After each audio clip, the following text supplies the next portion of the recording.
नमस्कार, ABC channel में आपका स्वागत है। मैं हूं सचिन श्रीवास्तव और आप मेरे साथ देखेंगे आजमगढ़ से जुड़ी खबरें।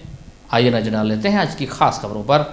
खबर के प्रायोजक हैं Rama multi speciality hospital and trauma centre, Naroli Azamgarh, Vedanta hospital, Lachhirampur Azamgarh और वुडन टच भंवरनाथ आजमगढ़। पूर्व ब्लॉक प्रमुख अर्चना यादव के पुत्र टाइगर समेत 8 लोगों के खिलाफ अपहरण व मारपीट का मुकदमा दीदारगंज थाने में दर्ज किया गया है। पुलिस आरोपी ब्लॉक प्रमुख पुत्र सहित अन्य की गिरफ्तारी के लिए लगातार छापेमारी कर रही है। मामले में एक आरोपी को गिरफ्तार कर लिया गया है। ब्लॉक प्रमुख अर्चना यादव पूर्व सांसद रमाकांत यादव के भाई की पुत्रवधू हैं। दीदारगंज थाना क्षेत्र के अमरेथू गांव में मंगलवार को सुरेश यादव पुत्र रामशक्ल यादव के 2 ट्रैक्टर की बैटरी चोरी हो गई थी। ट्रैक्टर की बैटरी चोरी होने पर सुरेश यादव अपने 2 छोटे भाइयों रमेश यादव और दिनेश यादव के साथ गांव के ही शिवम पांडे पुत्र जितेंद्र पांडे के घर पहुंचकर शक के आधार पर शिवम को जबरदस्ती पकड़कर अपने घर तक ले आए और बुरी तरह से मारपीट कर बांध दिया। बेटे की पिटाई देख शिवम के पिता जितेंद्र पांडे ने 112 नंबर पर पुलिस को सूचना दिया। पुलिस मौके पर पहुंचकर शिवम पांडे को छुड़ाकर थाने लाने लगी। तभी ब्लॉक प्रमुख के पुत्र टाइगर ने पहुंचकर आरोपी को पुलिस से छुड़ाना चाहा। इसके बाद पुलिस से झड़प हो गई। सूचना पाकर दीदारगंज थाना प्रभारी अखिलेश पांडे, फूलपुर कोतवाल रत्नेश सिंह, थाना प्रभारी सरायमीर अनिल सिंह व बरदा थाने की पुलिस मौके पर पहुंचकर मामले को शांत कराई। मामले में शिवम पांडे के पिता जितेंद्र पांडे ने ब्लॉक प्रमुख फूलपुर अर्चना यादव के पुत्र टाइगर सहित सुरेश, दिनेश, रमेश और 4 अन्य के खिलाफ मुकदमा दर्ज कराया है। दिनेश और सुरेश 2 भाई थे। अच्छा। आए हमारे घर और हमारा भाई कितने बजे? लगभग 6 बज रहा था। अच्छा। आए हमारे घर पे और हमारा भाई सुता था। घर में से उसको निकाल के हमारे घर आकर हमारी माँ बेटी को गाली दिए और गाली देकर को मार के भी धमकी दिए। हम सबसे झगड़ा उगड़ा किए और फिर उसके बाद हमारे भाई को लेकर गए, पेड़ में बांध दिए थे और बांधने के बाद मारे भी थे। हाकी और वो पाइप था एक ठो, उससे मार रहे थे। और जब हमारे पिताजी पहुंचे तो बोले कि 14,000 रुपया ला कर दो, तभी तुम्हारे लड़के को छोड़ेंगे, वरना जैसे खेत में फारा वो हेंगाया जाता है उसी तरह हेंगाएंगे। अच्छा। ये कौन कहा? उसके सुरेश। अच्छा, सुरेश उसका भाई। तब और यहाँ से कह के गए 2 लोग वहाँ पर हैं, वही गवाही दे रहे हैं। तो हम लोग जब कहें कि हाँ भाई 2 लोग हैं, जब हम लोग पहुँचे हम कहे 2 लोग आदमी कहाँ हैं तुम्हारे, तो कह रहे हैं कि यही गवाही देंगे, यही लिए हैं। अच्छा। और डायल 100 पे सूचना कौन दिए थे? हमारे पिताजी। तो जब डायल 100 आई तब क्या हुआ? तब हमारे पिताजी लेकर गए उन सबको। तब हमारे भाई वो लोग वहाँ पर हमारे भाई को छोड़े थे। छोड़े, दरोगा साहब छोड़े और छोड़ने के बाद जब लेकर जाने लगे हमारे भाई को, तब टाइगर आए थे। टाइगर कौन है? ललन प्रधान जी के पोते हैं। अच्छा। आए तो हमारे भाई को पकड़े और रिवॉल्वर दिखा करके वो गाड़ी में बैठा लिए जबरदस्ती। अच्छा। फिर लेकर चले गए। तब हमारे पिताजी को उसके बाद पुलिस आई थी? जी नहीं, पुलिस के सामने ही लेकर गए थे। पुलिस के सामने आए? जी, पुलिस के सामने ही लेकर। पुलिस कुछ बोली नहीं कि मतलब आप क्यों बैठा रहे हैं? बोली तो कह रहे हैं कि आगे मत बढ़ो कोई लोग, लेकर चले गए। तो पुलिस हमारे पिता जी को सबको लेकर गई थाने पर। थाने पर ले जाकर उसके बाद कार्रवाई किया। उन सबको भी लेकर गए थे। तब हमारे पिताजी हमारे भाई को ले जाकर पहुँचाए। हो सीओ साहब आए, प्रधान जी घर गए, बैंक लड़के को जाकर छोड़वा दो। तब छोड़े, ले जाकर थाने में। टाइगर खुद नहीं गए थे। अच्छा। रास्ते में छोड़ दिया, हमारा भाई गया थाने पे। तो हमारे पिताजी और हमारे भाई अभी तक वहीं पर है थाने में। अच्छा। टाइगर ने जब आपके भाई को मतलब गाड़ी में बैठाया तो किस आधार बैठाया? कह रहा था कि हम दिनेश झूठे हमारे भाई के चोरी लगा दिए थे। अच्छा। कह रहे थे कि हमारी बैटरी चोरी किया है। अच्छा। इसी वजह से जो है टाइगर अपने गाड़ी। हमारा भी चोरी हुआ है। उनका क्या चोरी हुआ है? कहे हमारा भी बैटरी चोरी हुआ। अच्छा। पुलिस अधीक्षक सुधीर कुमार सिंह ने बताया कि मामले में लालगंज सीओ के नेतृत्व में 4 थाने की पुलिस ब्लॉक प्रमुख के घर सहित जगह जगह छापेमारी कर रही है। मामले की गंभीरता को देखते हुए आरोपियों के खिलाफ गैंगस्टर एक्ट की कार्रवाई भी की जाएगी। दीदारगंज थाना पुलिस ने इस मामले में आरोपी सुरेश पुत्र रामशक्ल को गिरफ्तार कर लिया है। अन्य की तलाश की जा रही है। दीदारगंज के में एक वीडियो वायरल हुआ था और ये चीज संज्ञान में आते ही तत्काल इसमें थाने से एक्शन लिया गया और इसमें मुकदमा पंजीकृत किया गया है। अभियुक्त के घर दबिश दी जा रही है, बहुत जल्दी गिरफ्तार करके भेजे जाएंगे। इसमें क्योंकि ये मैटर ऐसा है जिसमें लोगों द्वारा जाति की गई, इसमें गैंगस्टर एक्ट की भी कार्रवाई कराई जाएगी और कोई भी चीज़ ऐसी नहीं होगी जो जिसमें किसी को बढ़ावा मिले। आजमगढ़ के जहानागंज थाना क्षेत्र के कुंजी गांव निवासिनी महिला ने पोखरी की जमीन के विवाद में ग्राम प्रधान पर मारपीट का आरोप लगाया। यही नहीं, महिला का आरोप है कि जब वह इसकी शिकायत लेकर थाने पहुंची तो पुलिस ने भी उसे पीटा।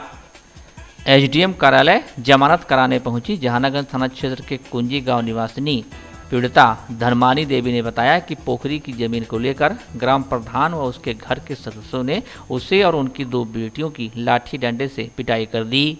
जब इसकी शिकायत लेकर वह जहानागंज थाने पर पहुंची तो थाने पर तैनात महिला एसओ ज्ञानू प्रिया व महिला आरक्षियों ने उसे और उसकी बेटियों की जमकर पिटाई की।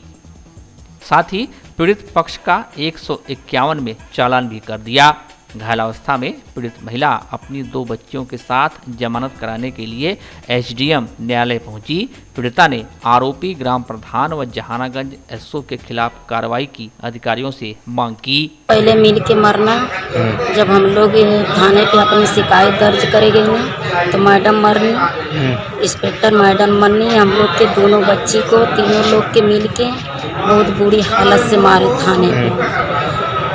वहाँ से लोगों के भेजे मेडिकल कराने के लिए, फिर वहाँ से हम लोग के भेजे एसडीएम साहब के, हमारे लोग को जमानत नहीं हुआ तो फिर उसके बाद थाने पे ले गए हम लोग के। तो फिर किस चीज़ से मारपीट है आपको? लाते मुक्का से, जूता से, बच्ची लोग के, दोनों लोग के, हमारी बच्ची भी होश पड़ गई ललिता। और उसके बाद हम लोग के भी मारे पीटे, बोले कि अगर ये शिकायत किसी के करेंगे तो जान मार दूंगा तुम लोगों को। महिला पुलिस मारी? महिला पुलिस मारी है, इंस्पेक्टर ने बड़े चार महिला भी मारी। इस मामले में पुलिस अधीक्षक सुधीर कुमार सिंह का कहना है कि मामला पट्टीदारों के बीच मारपीट का है, जांच करके कार्रवाई की जाएगी। उन्होंने इस बात से इनकार किया कि महिला से थाने पर मारपीट की गई। एक गांव की 2 महिलाओं में आपस में मारपीट हुई है और दोनों पटीदार भी हैं आपस में। इस संबंध में इसकी जांच की जा रही है और जांच करने के उपरांत कार्रवाई से। आरोप सर लग रहा है कि महिला सिपाही लोगों ने मारपीट है। नहीं, महिला सिपाही का नहीं, ये दोनों का आपस में मारपीट का है। और जब पुलिस फोर्स अगर वहां पहुंचता है तो निश्चित रूप से उन्हें हटाने के लिए उसे आवश्यक बल का प्रयोग करना पड़ता है और वो बल का प्रयोग उसके द्वारा किया गया। भारतीय जनता पार्टी गोरखपुर क्षेत्र का पुनः क्षेत्रीय महामंत्री बनाए जाने के बाद जनपद आगमन पर सहजानंद राय का बुधवार के दिन पार्टी कार्यकर्ताओं ने जोरदार स्वागत किया। गोरखपुर क्षेत्रीय कार्यालय से पदभार ग्रहण करने के उपरांत आजमगढ़ के बॉर्डर महुला पर भाजपा जिला महामंत्री सूरज प्रकाश श्रीवास्तव, पूर्व जिला मंत्री संजय राय, अभिषेक उपाध्याय निक्की के नेतृत्व में जोरदार स्वागत किया गया। जीनपुर में राकेश सिंह पूर्व मंडल अध्यक्ष के नेतृत्व में, बनकट में मंडल महामंत्री रुद्र प्रताप राय के नेतृत्व में, हाफिजपुर तिराहे पर छात्र नेता समर प्रताप सिंह, अश्विनी मिश्रा, हिमांशु गुप्ता, भाजपा मंडल अध्यक्ष आशुतोष पाठक के नेतृत्व में, जुनेदगंज चौराहे पर डॉक्टर मनीष त्रिपाठी के नेतृत्व में, पांडे बाजार में विवेक अग्रवाल के नेतृत्व में, उसके उपरांत श्री बड़ा गणेश मंदिर पर दर्शन पूजन किया।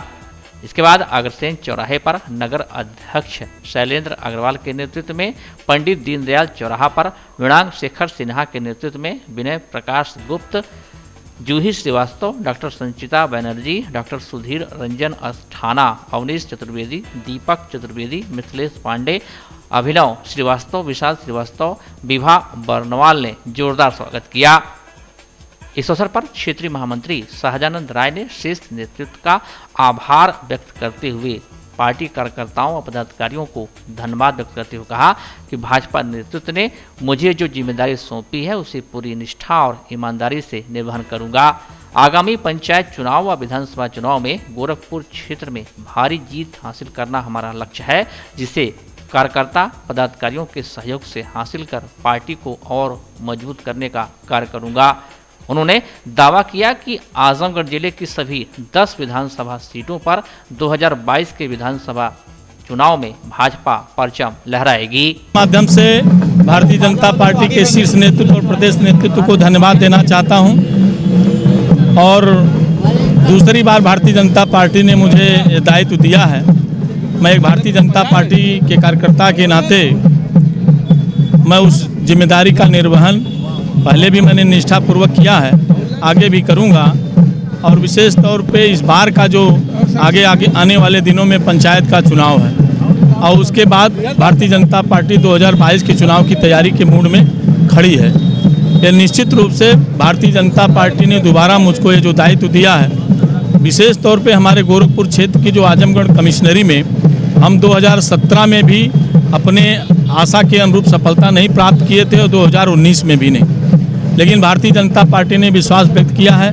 तो मैं कार्यकर्ताओं के साहस, परिश्रम और उनके शौर्य को और बढ़ाते हुए भारतीय जनता पार्टी ने मुझे जो जिम्मेदारी है, मैं पंचायत चुनाव से लेकर के और 2022 के चुनाव तक पूरे मन से काम करके और भारतीय जनता पार्टी को विजय दिलाने का काम करूंगा। आजमगढ़ में एक सीट थी 2017 में, क्या रहेगा रिजल्ट 2022 में? 2022 में मैं निश्चित रूप से आपसे बताना चाहता हूं कि 2017 में भी हम लोग चुनाव बढ़िया लड़े थे, लेकिन कहीं न कहीं थोड़ी हमारी अपनी कमियां रहीं जिसके कारण हम चुनाव नहीं जीत पाए। फिर भी 2 विधानसभा ऐसी थी जिसमें हम 1800-2200 से हम चुनाव हारे, लेकिन आने वाले 2022 में मैं आशा और विश्वास पूर्वक कहता हूं कि हमारा प्रदेश नेतृत्व और क्षेत्र नेतृत्व मुझे जो जिम्मेदारी दिया है उसके अनुरूप काम करके मैं 2022 में भारतीय जनता पार्टी की 10 की 10 सीट पे कमल खिलाने का काम करूंगा। गुटबाजी में बटी हुई पार्टी कैसे एक सूत्र मानेंगे? परिवार बड़ा हो गया है और जब परिवार बड़े रहते हैं तो बर्तन आपस में टकराते रहते हैं, लेकिन फिर भी गुटबाजी के जो आप कह रहे हैं उसके बाद भी भारतीय जनता पार्टी जो भी संकल्प लेती है, हमारे कार्यकर्ता एक साथ मिल करके और कंधे से कंधा मिला करके काम करते हैं। आगे आने वाले जिलों में जो कहीं भी कमियां हैं उसको हम लोग बैठ करके पूरा करेंगे, उसको ठीक से संयोजन करके और भारतीय जनता पार्टी का जो लक्ष्य है कि 2022 में भारतीय जनता पार्टी का विजय पताका फहरे, उसके लिए हम लोग काम करेंगे। कैसे होगा? अधिकारी सुन रहे हैं, कर्मचारी सुन रहा है, कोई भाजपा कार्यकर्ताओं को लेने को तैयार नहीं है, कोई कार्यकर्ताओं में बड़ी हताशा है। ये पहले से अधिकारी और कर्मचारियों की जो मनोवृत्ति रही है वो सपा और बसपा शासन काल से वो ऐसे काम करते आए हैं, लेकिन सचिन जी वो समय दूर नहीं होगा जब अधिकारी और कर्मचारी ईमानदारी पूर्वक काम करेंगे और भारतीय जनता पार्टी के जो कार्यकर्ता हैं उनका मान सम्मान और स्वाभिमान सुरक्षित रहेगा। बुधवार को देव प्रबोधनी एकादशी का पर्व जनपद में पूरी आस्था के साथ संपन्न हुआ। भगवान विष्णु के 4 माह के बाद योग निद्रा से जागने व समस्त मांगलिक कार्यों के शुरुआत होने के प्रतीक इस पर्व पर खुशी व उत्साह का माहौल घर घर से लगाए बाजार तक भी दिखाई दिया। देव प्रबोधनी एकादशी पर आस्थावानों ने व्रत रख सालिग्राम का तुलसी संग विवाह संपन्न कराया। व्रत व विवाह के निमित्त बुधवार को जनपद का बाजार मिष्ठानों, फलों, गंजी, सिंघाड़ा, गन्ना, मूली, चुनरी व श्रृंगार के सामानों से सजा धजा नजर आया।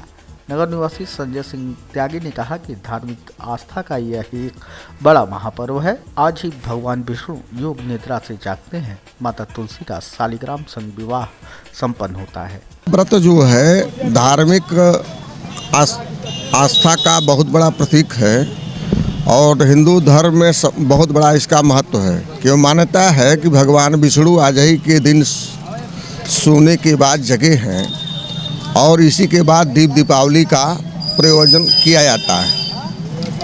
उसमें आज माँ तुलसी के शादी का वो है, शादी उनकी वो होती है, आज ही के दिन उनकी विदाई होती है कार्तिक महीने का।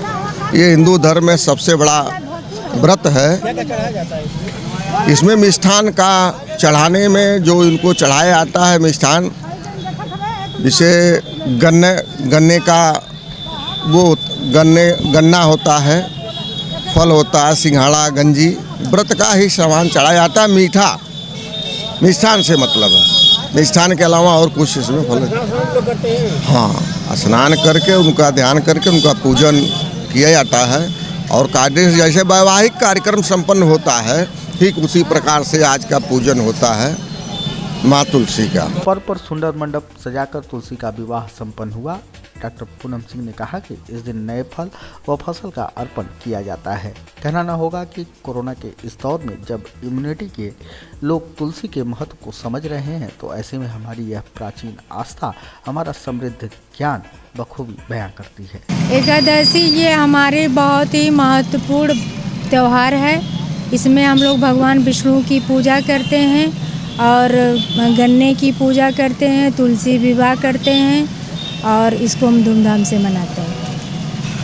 ये हमारा इसमें स्नान दान भी होता है, व्रत भी रहा जाता है और शाम को इसमें तुलसी विवाह का पूजन होता है। भगवान क्या चढ़ाया जाता है?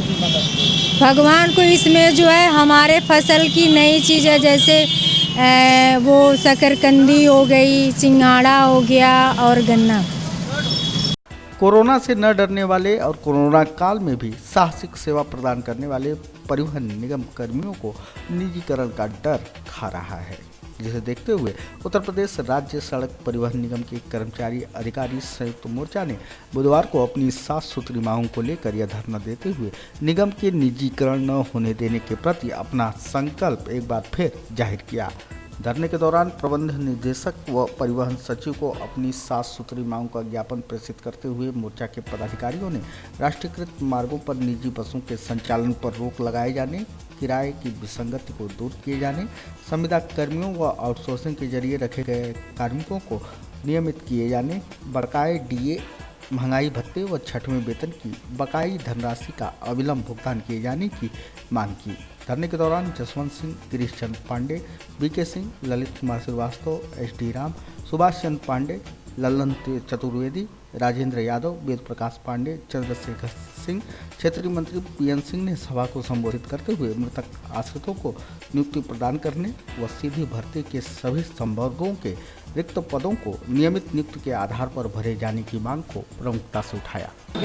मुख्य मांगे हमारी हैं कि जो गवर्नमेंट हमारे जो अंतर्राष्ट्रीय मार्ग हैं उस पर निजी बसों के संचालन के लिए अधिसूचना जारी हो गई है, उसका हम पुरजोर विरोध करते हैं।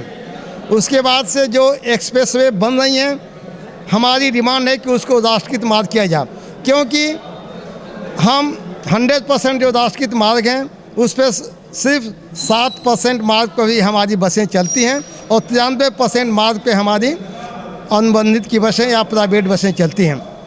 हमारा गवर्नमेंट से ये गुजारिश है, गुहार है कि कृपया हम जो 7% मार्ग पर चल करके 55,000 कर्मचारियों का भरण पोषण करते हैं उसके साथ कोई गुस्ताखी न करें।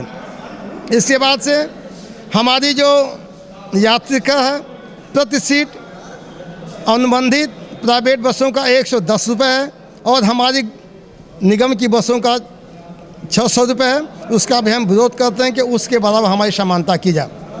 इसके बाद हमारे जो संविदा के साथी हैं उनका आदेश हुआ था कि 31 दिसंबर 2001 तक के साथियों का नियमितीकरण कर दिया जाएगा, आज तक नहीं किया गया। उसके लिए भी हम जागरूक हैं कि उन्हें समुदाय के साथियों को नियमित किया जाए और जो हमारे आउटसोर्स के साथी हैं और जो हमारे निलीट के साथी लगे हैं उनको भी क्रमवार नियमित किया जाए और उनको एक उचित वेतन दिया जाए कि वो अपने बाल बच्चों का भी भरण पोषण कर सके। और नियमित साथियों का डीए का भुगतान है और सब कई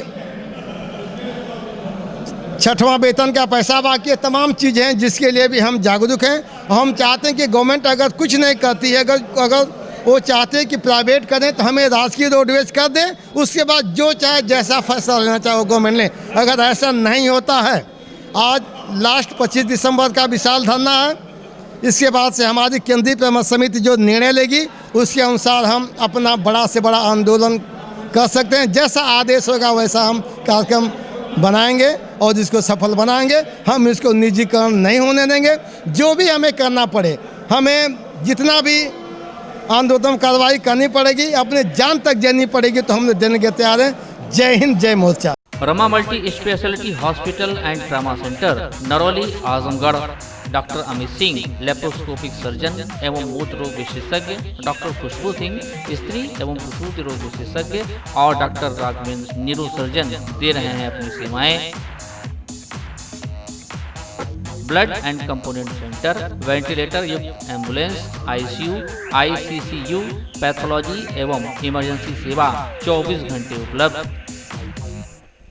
हृदय रोगियों को अब इलाज के लिए नहीं जाना होगा महानगर। महानगरों जैसी सभी सुविधाएं अब आपके शहर आजमगढ़ के वेदांता हॉस्पिटल में उपलब्ध। लक्ष्मीरामपुर स्थित वेदांता हॉस्पिटल में एम्स के मशहूर हृदय रोग विशेषज्ञ gold medallist doctor Pankaj Sharma कर रहे हैं मरीजों का सफल इलाज। 2D इको, अस्थायी पेसमेकर व अस्थायी पेसमेकर की सुविधा उपलब्ध।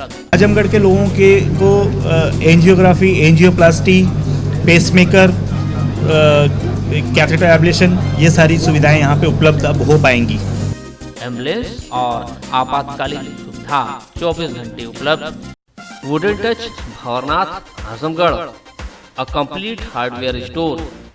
हमारे यहाँ branded plywood, flush door, designer door, PVC door, formica, fancy hardware, kitchen की चिमनी एवं मॉड्यूलर किचन की एक्सक्लूसिव रेंज उपलब्ध। अपने आशियाने में लगाइए 4 चांद, पहुंचिए वुडन टच भंवरनाथ आजमगढ़।